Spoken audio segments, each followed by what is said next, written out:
They thought he was broken.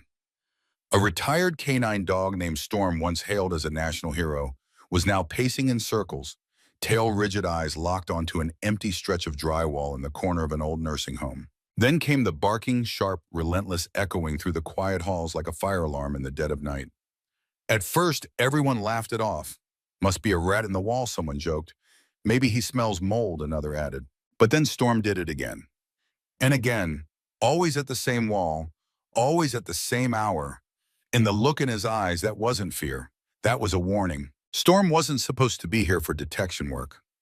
After serving 5 years with the Marion County Sheriff's K-9 unit, he was honorably retired after a spinal injury nearly ended his life. He was now part of a state program placing retired working dogs in nursing homes as emotional support companions. He had been at Maple Oaks Care Center for less than 72 hours when the barking started. Officer Mike Daniels, Storm's former handler and now his full-time caretaker, was used to his old partner's quirks. Twitchy paws during thunderstorms, pacing when he heard sirens. But this was different. "Storm, leave it," Mike said, tugging gently on the leash. Storm didn't budge. He just growled, low eyes fixed on the blank white wall across from room 214. "Come on, buddy, it's nothing. Just drywall." But Storm pulled forward again, then began scratching at the baseboard nose pressed against the plaster, like he could smell something no one else could. The wall frankly looked like any other. Off-white, cracked in one corner, a little water damage near the ceiling. There was a mop closet nearby, and an old grandfather clock that hadn't worked in years. But something about the way Storm reacted, ears pinned back, body stiff, gaze locked, sent a chill down Mike's spine. Later that evening, over bad coffee in the staff lounge, Mike casually brought it up to Sandra, the night nurse. "You ever notice anything weird around room 214? Sandra, a woman in her late 60s with tired eyes and a no-nonsense attitude, shrugged. "Weird like what?" "Storm keeps barking at the wall across from it." She blinked. "That wall?" "Yeah." A pause. "Then that whole wing used to be bigger, you know, before the renovation." Mike leaned in. "How much bigger?" "Hard to say. Maybe 1 or 2 extra rooms.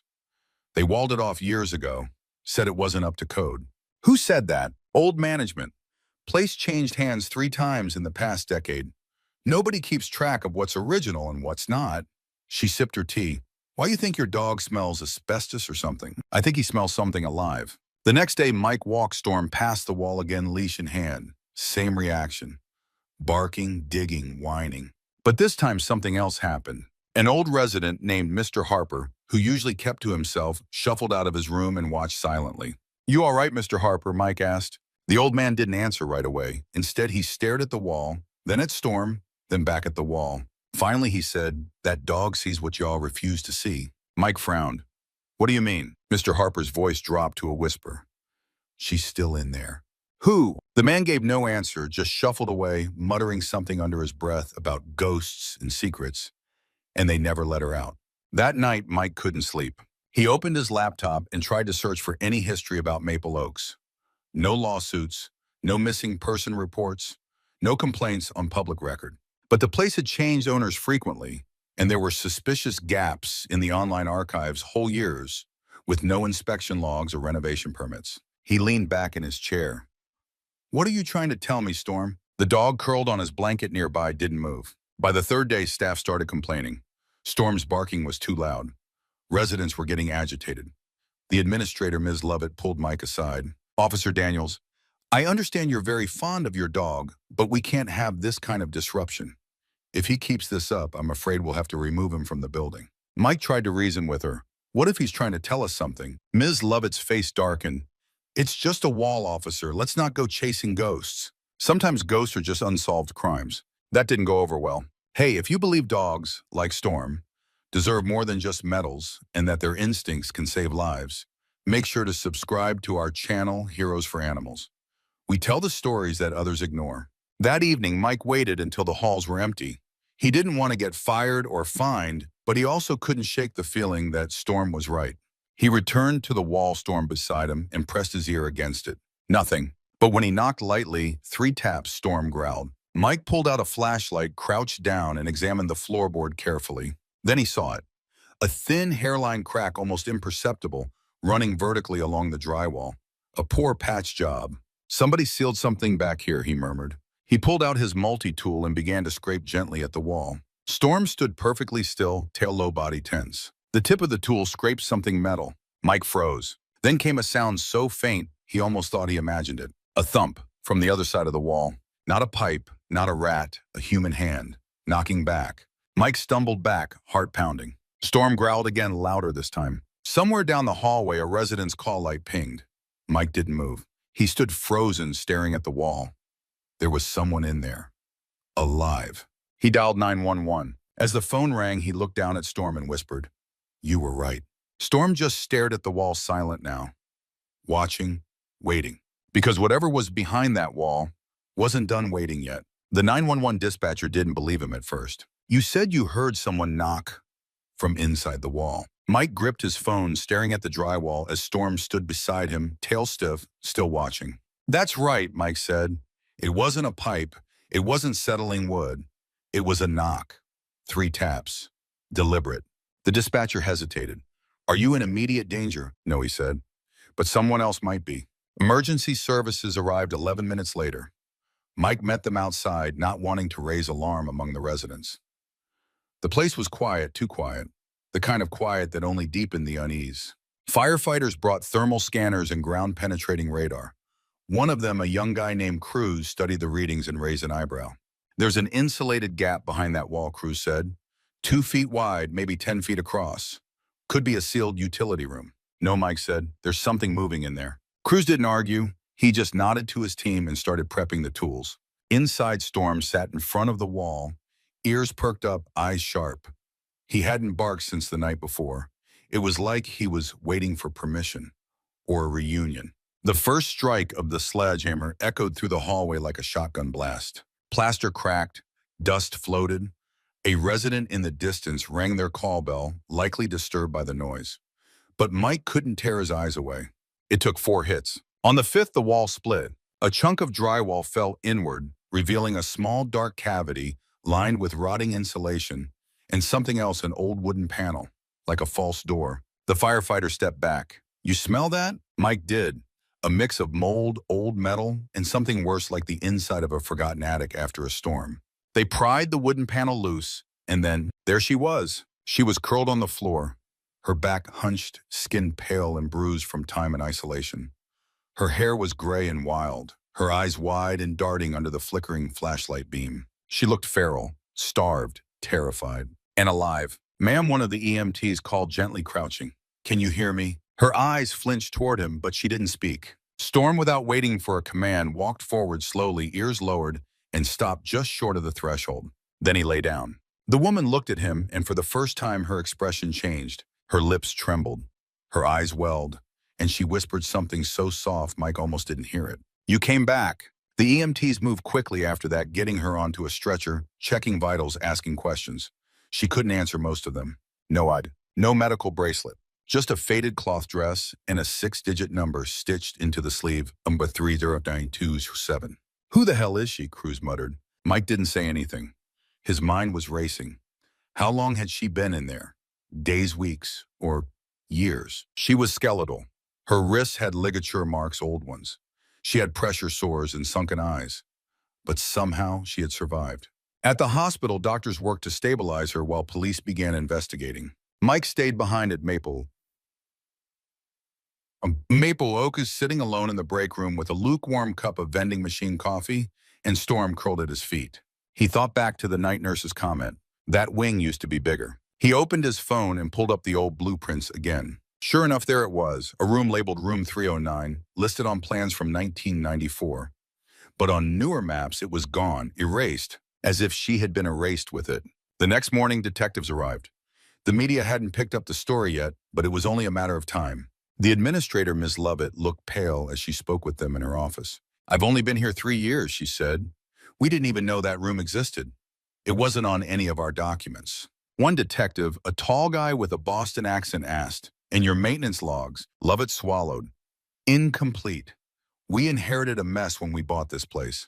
Mike knew she was scared, but fear wasn't guilt. Someone else knew about that room. He returned to speak with Mr. Harper, the old man who'd mentioned she's still in there. This time Harper was waiting for him. "She have gray hair?" Harper asked, real thin. Didn't talk much. Mike nodded. Harper looked away, his eyes misting. She's still alive after all this time.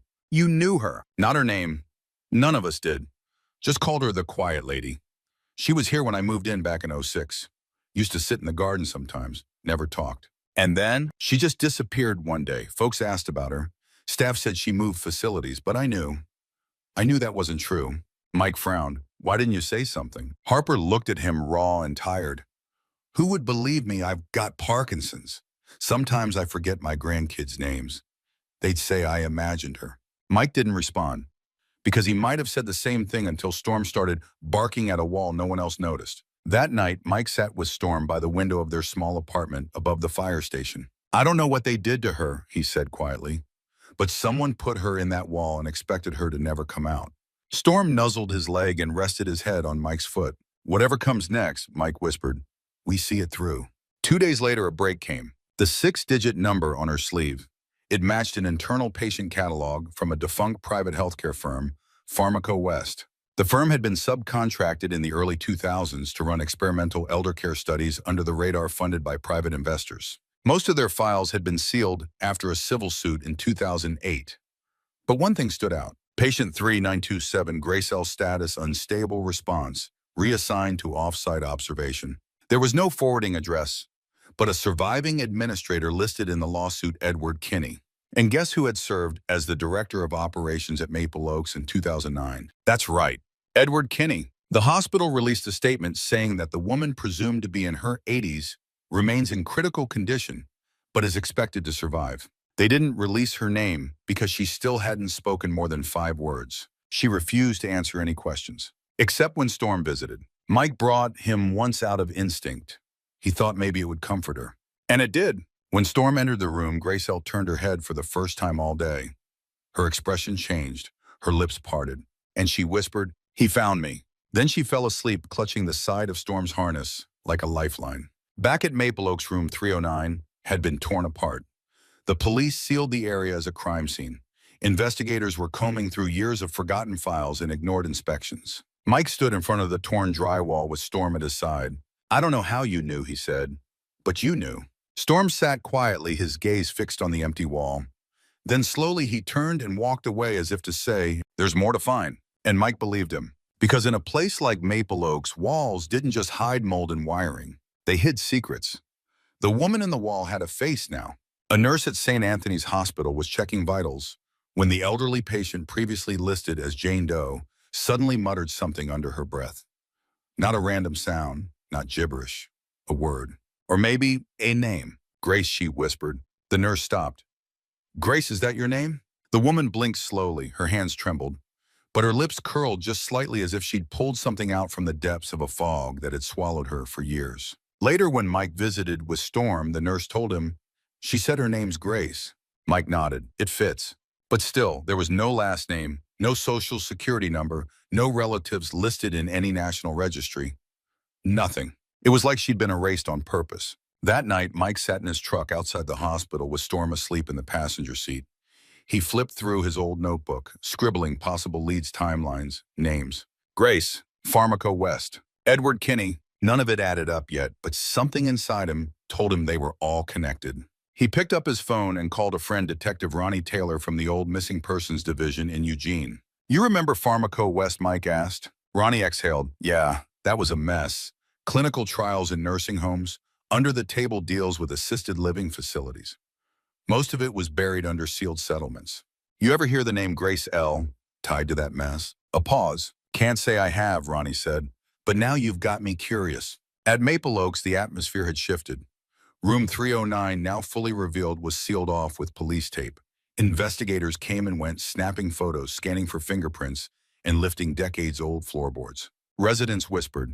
Staff avoided eye contact, and the administrator, Ms. Lovett, looked like she hadn't slept in days. Mike sat with her briefly in the cafeteria, trying to make sense of the bigger picture. You've run this place 3 years, right? She nodded. Since 2022. And before that, 2 short-term managers. I never met them. Honestly, I took the job because I thought it'd be quiet, peaceful.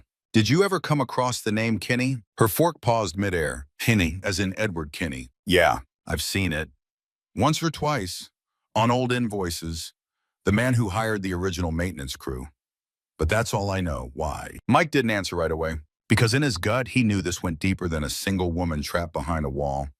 This was about what had been done to her and why nobody ever came looking. The next morning, Detective Taylor called back. I dug through some sealed records, he said. Off the books. There's a Grace Louise Abbott, born 1943, no death certificate. Last known address, a care home near Salem, also managed by Pharmaco West. Mike's pulse quickened.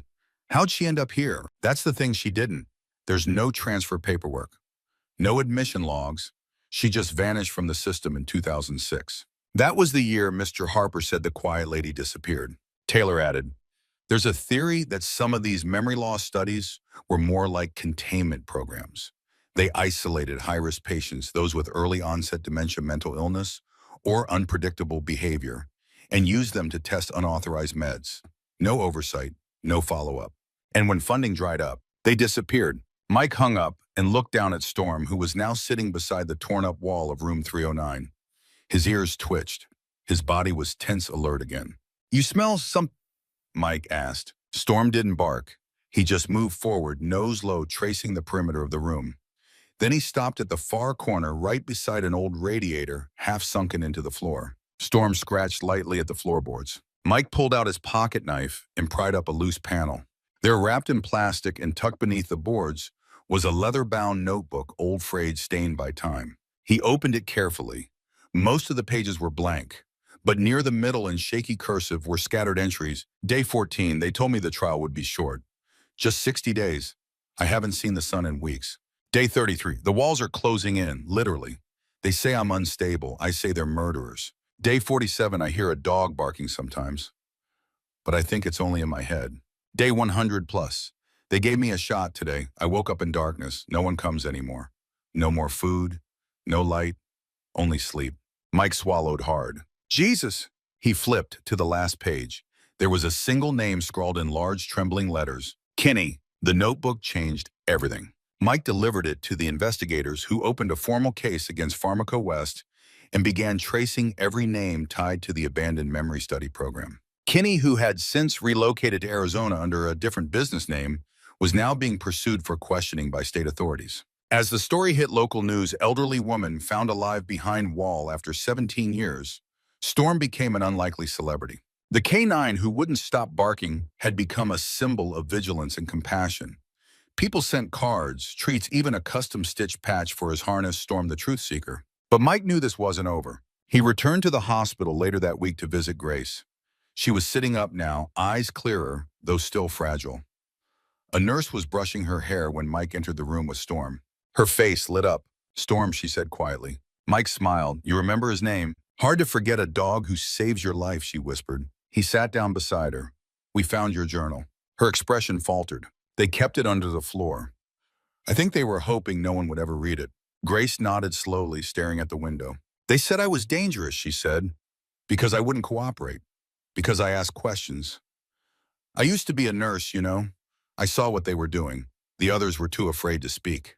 And they locked you away. She turned her gaze towards Storm. But he heard me, all these years later. He heard me. Mike walked out of the hospital that evening with a weight in his chest, not guilt, not sadness, resolve, because Grace wasn't the only one. If one woman had been hidden, how many others had vanished in similar ways? And what if Storm had never barked at that wall? Back home, Mike took Storm for a walk down Main Street. Locals waved at them. One kid even shouted, "That's the hero dog." Mike chuckled and rubbed Storm's neck. You're not just a hero, buddy, he said softly. You're a damn miracle. As they passed a shop window, Mike caught his own reflection. His uniform, his partner, and something else. The knowledge that even in a world full of noise, sometimes all it takes is one bark in the right direction to change everything. Storm wouldn't stop pacing. It had been 2 nights since Mike handed Grace's notebook over to the state investigators, and ever since Storm had been on edge, restless alert, patrolling the apartment like he was expecting someone to knock on the door or break through the wall. Mike leaned back in his recliner, rubbing his temples. You miss her, don't you? He said quietly. Storm stopped at the window, peering through the blinds at the quiet street outside. His ears twitched. His nose lifted like he was tasting the air for something no human could sense. There was something unfinished in him. Mike felt it too. Because Grace was safe. But this story wasn't. 3 days after the notebook discovery, Mike was invited to a closed-door meeting with two investigators from the Oregon Attorney General's office and a forensic auditor brought in from Sacramento. They weren't calling it a criminal investigation yet, not officially, but they were walking a tight line around something big. Kinney, the man Grace had written about, was proving hard to pin down. He'd sold his ownership stake in Pharmaco West years ago before lawsuits started to surface. He'd gone quiet, legally protected, behind layers of shell companies and overseas accounts. And yet, there's a paper trail leading right to Maple Oaks, one of the agents told Mike. He approved the last renovation before room 309 vanished from all internal maps. So he knew, Mike said, knew, ordered, possibly designed it. And what about Grace? Why was she still there after all those years? That's when the forensic auditor pulled out a stack of documents, handwritten memos, scans of old invoices, a printed email chain dated 2007. Mike skimmed through them. One memo stood out. Patient 3D9227 has exceeded observation window. Do not reassign. She is no longer compliant. Prepare long-term suppression protocol. It wasn't medical. It wasn't clinical. It was tactical, like she was a problem that needed to disappear. Later that evening, Mike drove back to Maple Oaks, not as a cop, not even as a handler, but as someone who knew there were still ghosts left in that building. Storm sat in the passenger seat, his gaze locked on the facility as they pulled into the lot. The crime scene tape around room 309 had been taken down, but the air still felt heavy. Inside, the halls were quieter than usual. A few residents shuffled by in slippers and robes, whispering as Mike passed. A nurse offered a weak smile and said, "You're the one who found her, right?" He nodded. "God bless that dog," she said. "We had no idea." Mike didn't say what he was thinking. You had no idea, or you chose not to know. He headed straight for the maintenance wing, an area he hadn't explored before. It was tucked behind the laundry room, down a narrow hallway that smelled like bleach and dust. A man in coveralls sat on a stool by the boiler, reading an old issue of Popular Mechanics. He looked up. "You looking for something?" he asked. "Name's Mike Daniels. I'm the one who found room 309. The man's face tightened. "Yeah, I figured you'd come around. You were working here when that wall was built." The man name tag read. Dennis nodded once. "I was told to seal it," Dennis said. "Didn't ask questions." "By who?" "Back then it was Mr. Kinney's people. They said it was for insulation, reducing noise complaints from the psych cases. That's what they called it. Told me not to worry about permits." Mike studied him. "You knew there was someone inside." Dennis rubbed his face, suddenly looking older. "I heard things. Scratching, crying. I told the supervisor. He said it was just air vents. Or rats, but I knew better. Hell, I almost tore it open myself once." "Why didn't you?" Dennis looked up at him, guilt written across every line of his face. "Because I didn't want to lose my job." Mike didn't judge him. Not out loud. But in his chest, there was a pressure building, grief mixed with fury. How many people had chosen silence over truth, and how many more Graces had been buried in drywall and forgotten? He walked out of the maintenance wing in silence, Storm trotting beside him, steps light but tense. Then Storm stopped, at a different wall, opposite the back cafeteria. He stared, then barked. Mike froze. "No," he said out loud. "It can't be." But Storm wouldn't move. His ears perked up. His front paws scratched at the trim. Same behavior, same intensity. Mike looked around. No residents nearby. No staff in sight. He pressed his ear against the wall. Nothing. Then, a sound. Not knocking this time. A hum. Barely audible. Like an electric buzz or a mechanical rhythm. He grabbed his flashlight and examined the molding. And there it was, in a seam where there shouldn't be one. A poorly patched crack running down the corner joint. Storm barked once more, then sat eyes still locked on the wall. Mike returned the next morning with a warrant. He brought 2 detectives and a structural engineer from the county. "I need to open this wall," Mike said, pointing. Again, one detective asked, "You think there's another room?" "I think there's another secret." Storm stood beside him, silent now but poised, ready. The engineer brought out a scanner and confirmed it a gap.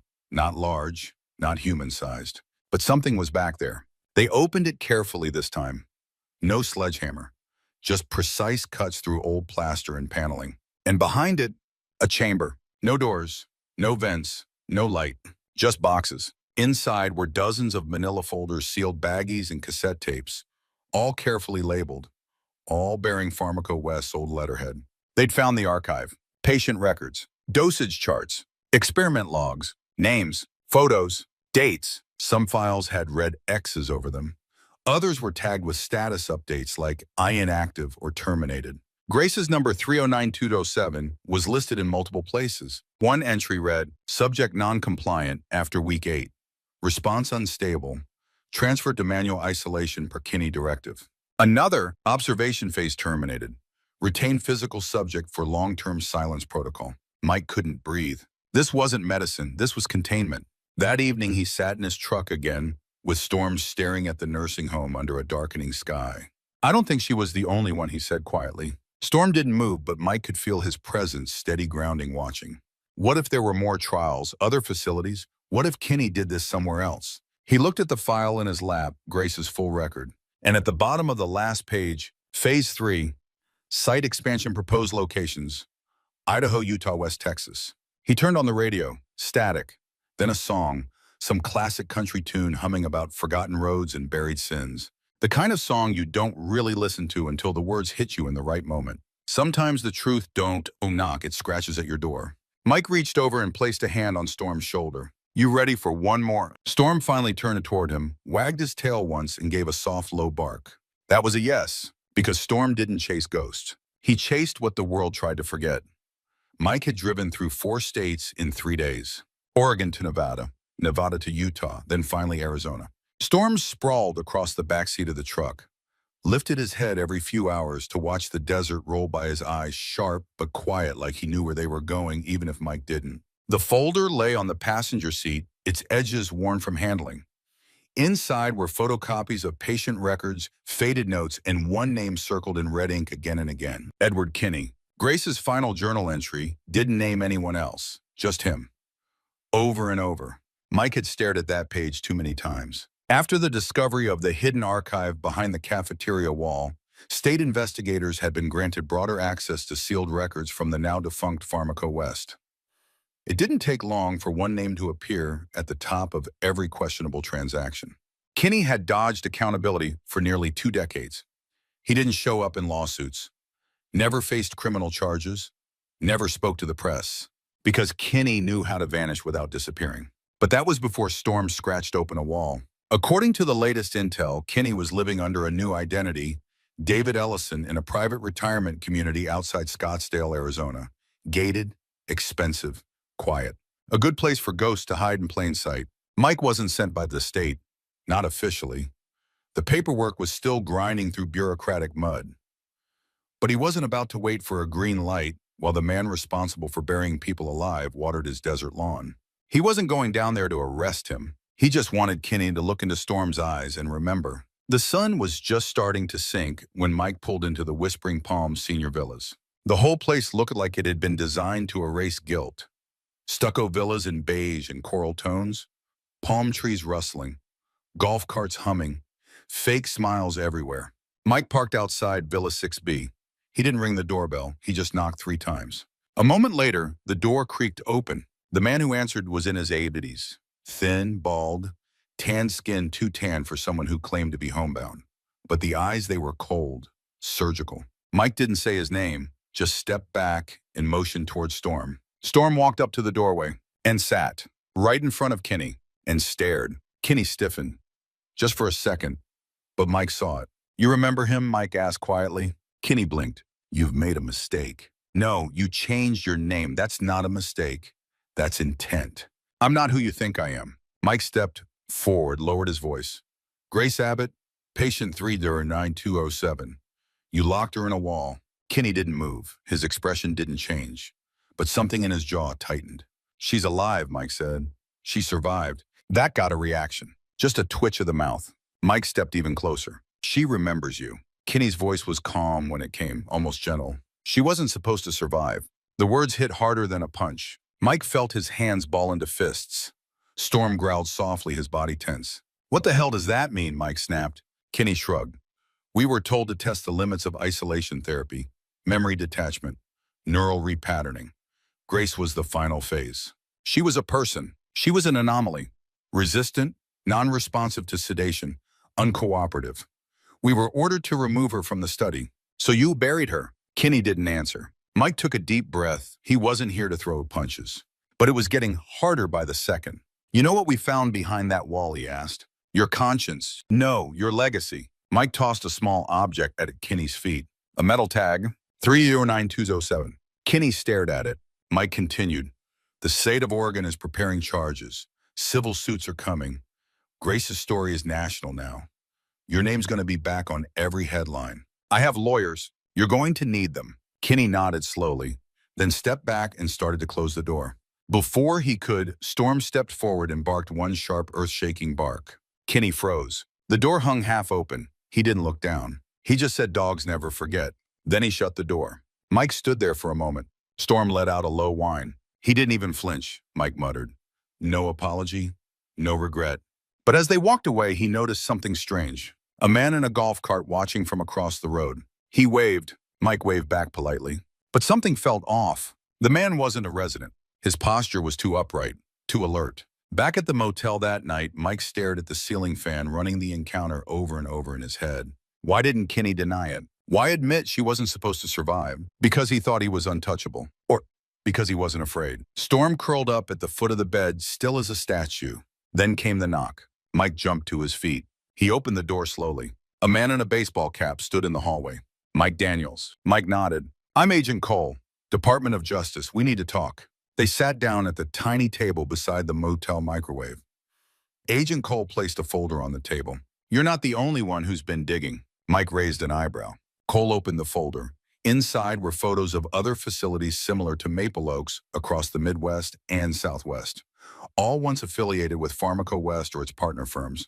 We've identified 6, Cole said, all with unexplained patient disappearances, gaps in inspection logs, falsified medical records. And Kinney. Not just Kinney, Cole said.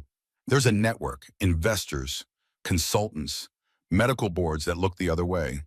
We're talking about a conspiracy that spans over 20 years. Mike exhaled. Grace was the key that unlocked it, Cole said. And your dog? He kicked the damn door in. The next morning, Mike stood outside the hospital again. He had something to tell Grace. Inside, she sat by the window in a recliner wrapped in a pale blue blanket. Her hands were steadier now, her face more present. Mike sat beside her. Storm curled up at her feet. They know, he said. The feds. They're investigating. You're not alone in this anymore. Grace nodded. Her voice was quiet. I kept wondering if I'd made it all up, if it was just in my head. You didn't. I tried to scream, she said, for years. But the walls, they swallowed everything. Mike looked at her. But he heard you. She smiled faintly and reached down to pet Storm. Not all heroes wear badges, she said. Some just bark at walls. The story hit national news that week. Woman found alive behind wall hidden for 17 years in abandoned medical experiment. Public outcry followed. Congressional hearings were called. Kinney was subpoenaed. Investors panicked. But for Mike and Storm, the world didn't change overnight. They still went on walks, still stopped at the coffee shop where Storm got a free pup cup, still made time every Thursday to visit Grace. Because justice wasn't just about headlines. It was about showing up again and again when others look away. One evening as the sun set behind the hospital, Grace looked out the window and said something Mike didn't expect. There are others. Mike leaned in. Others? Grace nodded. I heard them. Before the wall went quiet, whispering, crying, scratching. Maybe it was my mind, maybe not. Mike looked at Storm, who was already sitting up alert again. He didn't speak, because they both knew what came next. The story wasn't over. Not until the last voice behind the wall was heard. The tip came in through an anonymous voicemail. A woman's voice, raspy and distant, left a message on the county hotline. There's another place, out near Lake Elsinore. They called it a recovery center, but people went in and didn't come out. Look for the name Silver Pines. Look for room 207. No name, no number. Just that, and then the line went dead. Mike listened to it twice before playing it for Grace. She was sitting upright now, stronger every day. She still didn't like the overhead lights in the hospital room, too sterile, too bright. But her memory had sharpened. She remembered details, faces, layouts, procedures. When she heard the message, her hands started shaking. I've heard of that place, she whispered. One of the trial sites they never talked about. They transferred people there if they resisted conditioning. I think they called it deep phase therapy. Mike looked at her. Do you think anyone might still be there? I don't think, she said. I know. The authorities were cautious this time. The investigation into Pharmaco West had evolved into a full-scale federal probe. 6 different facilities across 4 states had been identified as experimental containment centers, with Silver Pines listed among them. But due to property changes, defunct LLC ownership, and miles of bureaucratic red tape, no one had yet entered the building. Until now. Mike wasn't law enforcement anymore, but he'd been invited to observe unofficially thanks to the DOJ's appreciation for the case he cracked wide open with Storm. When he arrived at Silver Pines, the sun was just starting to rise. Storm jumped down from the truck, nose twitching, as soon as his paws hit the ground. The place looked like it had been abandoned for years, peeling paint, overgrown weeds, broken security lights. A sign near the gate still read, "Private Facility, No Admittance." Mike stood with Agent Cole and two other federal agents in tactical gear. "You sure you want to walk this one with us?" Cole asked. "I walked the last one," Mike said, motioning to Storm, and he ran it. The front lobby of Silver Pines was a ghost of a promise. The receptionist desk had been stripped, the furniture gone, wallpaper curling at the edges like dead leaves. But the power still worked, and the elevator, old wheezing, still hummed. Mike and Storm followed the agents down 2 flights of stairs into the basement. The air turned colder, metallic, and Storm began to growl. Low, steady, focused. He walked straight past the first hallway and stopped at a door marked 207, the exact number from the voicemail. Agent Cole signaled his team. They opened the door, carefully, flashlights on, weapons drawn. It led into a narrow corridor, a tunnel really lined with faded blue tiles and exposed wiring. At the end, another door, this one heavy, reinforced, locked with an old keypad. Storm barked once, then stared. Mike stepped forward. "Do it." They breached the door, and what they found made even the agents go silent. Inside room 207 were 4 beds, 2 of them still occupied. 2 elderly men restrained by cloth ties, eyes wide and sunken, blinked in the sudden light. The smell of antiseptic and mold hung thick in the air. They were alive, barely. Beside them were trays of untouched food, plastic bags of IV fluid, and a wall of paper files logged by hand. Names, dates, dosages. And just like before, most of the files had red slashes. Except 2. The agents quickly called for medical evac. Mike moved slowly toward one of the patients, a man in his 70s, who stared up at the ceiling, his lips moving without sound. Mike knelt beside him. "It's okay," he whispered. "You're safe now." The man turned his eyes toward Storm. Then with a hoarse voice whispered, "Is it finally morning?" In the following weeks, Silver Pines made national headlines. The discovery of live test subjects in an abandoned memory care center shocked the country. Lawsuits poured in. Politicians scrambled to distance themselves from past campaign donors tied to Pharmaco West and its affiliates. But none of it surprised Mike, and none of it surprised Grace. "I told them," she said when she watched the breaking news from her hospital bed. "I told them there were others." Storm lay at her feet, tail thumping. She looked at him and smiled. He knew it before any of us did. Mike was offered a push with a new federal task force, oversight for elder care fraud, investigative outreach for long-term care violations. He turned it down, not because he didn't care, but because he already had a mission. He and Storm began traveling to facilities across the country, sometimes invited, sometimes not. Storm would walk the halls, sniff the baseboards, watch the walls. Sometimes he barked, sometimes he didn't. But wherever they went, people listened now. And that was the difference. One afternoon in spring, Mike brought Storm back to Maple Oaks. The facility had new ownership, new staff, new rules. Grace had been moved to a care home nearby where she received full-time support and daily visits from a nurse who, unlike the old ones, actually cared. Mike walked through the halls with Storm passing familiar rooms.